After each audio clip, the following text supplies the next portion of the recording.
मैं Sheikh Abdullah, convener issue committee all India ideal teachers association Maharashtra.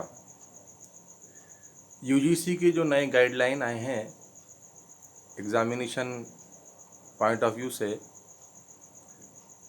UGC इस बात पर इसरार कर रही है कि वो आने वाले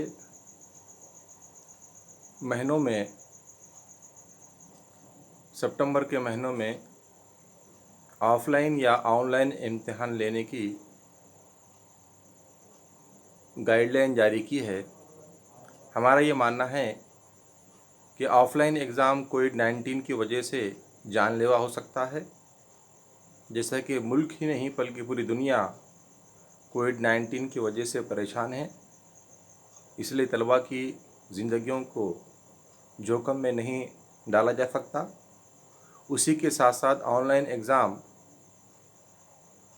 लेना भी नामुमकिन है, क्यों तो बहुत सारे तलबा जो गरीब तलबा हैं, उन तलबा को ऑनलाइन जो सहूलतें हैं वो मैसर नहीं हैं, जिसके सबब वो इम्तिहान देने में उन्हें मुश्किलात होगा।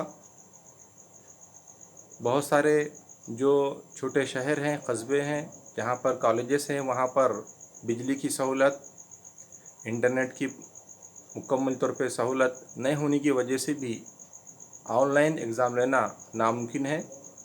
इस वजह से हमारी ये रिक्वेस्ट है यूजीसी से कि जो नए गाइडलाइन आए हैं उसे रियासती हुकूमत को सौंप दें इस साल के लिए, ताकि रियासती हुकूमत अपने हालात के मुताबिक इम्तिहान के बारे में फ़ैसला ले सके।